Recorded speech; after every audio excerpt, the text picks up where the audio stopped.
Hi all, ఎట్లున్నారు అందరూ? మంచిగా ఉన్నారా? నేనైతే మస్తు మంచిగా ఉన్నాను. అండ్ ఈరోజు ఏంటంటే పాలకూర పెసరపప్పుతో వడలు ఎలా చేయాలనేది నేను చూపించాను. చూసి ట్రై చేయండి, చాలా చాలా బాగుంటాయి టేస్ట్ అయితేని. ఈరోజు ఏంటి అంటే పెసరపప్పు పాలకూరతో వడలు చేస్తున్నాను నేను. అదే పప్పు గారెలు అంటారు కదా, పాలకూర వేసి చేస్తున్నాను వడల్లాగా. చూడండి, పెసరపప్పు తీసుకున్నాను. పెసరపప్పు తీసుకొని ఒక 2 అవర్స్ ఇలా నీళ్ళల్లో నానబెట్టుకోవాలి. చూసారు కదా, ఇలా నీళ్ళల్లో 2 అవర్స్ నానబెట్టుకోవాలి పెసరపప్పుని. ఇట్లా నానబెట్టుకున్నాం కదా 2 అవర్స్ పప్పుని ఇలా ఒక బేసిన్లో తీసుకోవాలి. ఇట్లా నానబెట్టుకున్న పప్పుని ఒక 2 టీ స్పూన్ల పప్పు అయితే పక్కకు పెట్టుకోవాలి. ఎందుకంటే ఇది మిక్సీ పట్టిన తర్వాత ఈ పప్పు అందులో కలుపుకొని వేసుకుంటే తినేప్పుడు పలుకుల్లాగా మంచిగా ఉంటాయి, బాగా ఉంటుంది. ఇట్లా పక్కకు పెట్టుకోవాలి ఒక 2 టేబుల్ స్పూన్లు. అండ్ ఈ నానబెట్టిన పప్పులో కొన్ని ధనియాలు, ఒక ఉల్లిగడ్డ, పచ్చిమిర్చి, మీరు ఎంతైతే పప్పు తీసుకుంటారో అండ్ ఎంతైతే కారం తింటారో దాన్ని చూసి వేసుకోండి. అండ్ ఒక ఎల్లిగడ్డ వేసుకోవాలి. ఇలా ఒలిచి ఒక ఎల్లిగడ్డ వేసుకోవాలి. వేసుకొని మిక్సీ పట్టుకోవాలి. ఇవన్నీ ఇట్లా కలిపేసి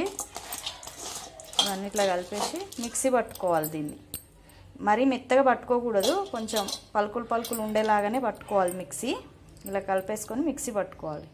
నానబెట్టుకున్న పప్పుని ఇలా పేస్ట్ చేసుకోవాలి. చూసారు కదా, ఇలా పేస్ట్ చేసుకున్న దాంట్లో పాలకూర వేసుకోవాలి. మీరు ఎంత పప్పు క్వాంటిటీ అయితే తీసుకుంటున్నారో దాన్ని చూసి వేసుకోండి. పాలకూర చాలా బాగుంటుంది పాలకూర వేసుకుంటే. పాలకూర, కొత్తిమీర వేసుకోవాలి. పాలకూర, కొత్తిమీర, కరివేపాకు వేసుకొని ఒకసారి కలుపుకోవాలన్నమాట మొత్తంగానే. ఈ పప్పు అంతా ఈ పాలకూరకు పట్టేలా కలుపుకోవాలి. వేస్తున్నారు కదా, ఇట్లా కలుపుకోవాలి.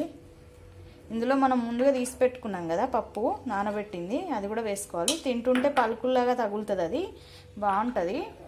అది వేసుకొని కలుపుకోవాలి ఒకసారి.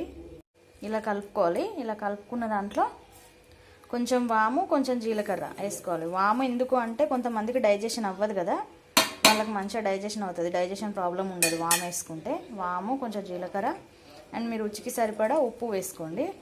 ముందు పట్టేప్పుడు వేయద్దు ఉప్పు, పప్పు లూజ్గా అయిపోతుంది. ఉప్పు వేసుకున్న తర్వాత వంట సోడా ఉంటుంది కదా, కొంచెం వంట సోడా వేసుకోవాలి. వేసుకొని మొత్తం కలుపుకోవాలి. కలుపుకున్న తర్వాత ఉప్పు కారం ఒకసారి టేస్ట్ చూసుకోండి. కారం ఇంకా పడుతుందంటే కొంచెం కారం పొడి అయినా వేసుకోవచ్చు. ఉప్పు అయితే ఎక్కువ వేసుకోవద్దు ముందే, ఎందుకంటే పెసరపప్పులో ఎక్కువగా ఇముడుకోదు ఉప్పు, అందుకని చెప్పేసి చూసేసుకోండి. మొత్తంగా ఇలా కలుపుకోవాలి. ఇలా కలుపుకున్న దాన్ని ఇలా ఒక కవర్ తీసుకోవాలి. ఒక కవర్ మీద ఇలా వడల్లాగా ఒత్తుకోవాలన్నమాట. ఇలా వేసి ఇలా వడల్లాగా ఒత్తుకోవాలి. ఇలాగా మరీ పలుచగా కాకుండా మరీ మందంగా కాకుండా ఇలా ఒత్తేసుకొని ఆయిల్లో వేసుకోవాలి. డీప్ ఫ్రైకి ఆయిల్ పెట్టుకొని, చూసారు కదా, అందులో వేసేసుకోవాలన్నమాట. ఈ వడల్లా ఒత్తుకున్న వాటిని ఇలా వేసేసుకోవాలి. స్టవ్ మీడియంలో పెట్టుకొని కాల్చుకోవాలి, లేదంటే లోపల ఉడకవు, పైన మాడిపోతుంది. ఇలా వేసుకోవాలన్నమాట. టేస్ట్ అయితే చాలా బాగుంటాయి. పాలకూరతో చేస్తున్నాం కదా, చాలా బాగుంటుంది.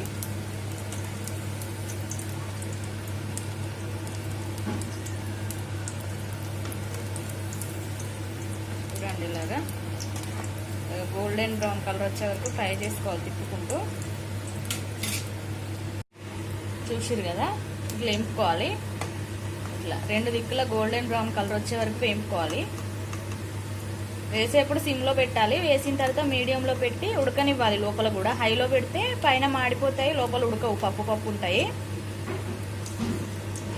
ఇలా ఫ్రై చేసుకోవాలన్నమాట. ఫ్రై చేసుకొని ఇలా టిష్యూ ఉన్న పేపర్లో ప్లేట్లోకి తీసుకోవాలి. టిష్యూ పేపర్ వేసి ప్లేట్లో తీసుకోవాలి. చూస్తున్నారు కదా, ఇట్లాగా ఇట్లా చేసుకోండి, చాలా బాగుంటాయి టేస్ట్ అయితే. మళ్ళీ చూపిస్తున్నా చూడండి ఎలా చేయాలనేది. ఇలా కొంచెం పిండి తీసుకొని ఇలా కవర్ మీద కానీ కర్చీప్ మీద కానీ, మీరు కాటన్ క్లాత్ కర్చీప్ మీద కానీ ఇలా కవర్ మీద కానీ ఇలా ఒత్తుకోవాలి. మరీ పలుచగా కాకుండా మందంగా కాకుండా ఇలా ఒత్తుకొని ఇలా తీసేసుకొని అందులో వేయడమే. ఇలా చూడండి, ఇలా వేసుకోవడమే. వేసేప్పుడు జాగ్రత్తగా వేసుకోండి, నూనె మీద పడకుండా. అలా వేసిన ఒక 2 సెకండ్స్కి తిప్పుకోవాలి. ఫస్ట్ వేసి చూపిస్తాను. ఇలా తిప్పుకుంటూ కాల్చుకోవాలి. అన్నింటినీ ఇలా ప్రిపేర్ చేసుకోవాలి. మీరు ఎంతైతే పిండి అయితే కలుపుకున్నారో అన్నింటినీ ఇలా ప్రిపేర్ చేసుకోవాలి. ఓకేనా, ట్రై చేయండి. టేస్ట్ అయితే చాలా చాలా బాగుంటాయి పాలకూరతో. ఓకేనా, తప్పకుండా ట్రై చేసి మీకు ఎలా కుదిరిందో నాకు కామెంట్ చేయండి. ఓకేనా, ఓకే. చూడండి, అన్నింటినీ ఇలా ప్రిపేర్ చేసుకోవాలి. చూసారు కదా, నేను లోపల కూడా మీకు ఇలా ఇరిసి చూపిస్తాను ఉడికిందా లేదా అనేది. చూడండి ఎంత బాగా ఉడికిందో. చాలా బాగా ఉడుకుతుంది, తింటే కూడా చాలా టేస్ట్ ఉంటుంది, హెల్త్కి కూడా చాలా మంచిది అనమాట పాలకూర. అండ్ ఇలా మొత్తంగా రెడీ చేసుకోండి. ఓకేనా, కంపల్సరీగా అయితే ట్రై చేయండి.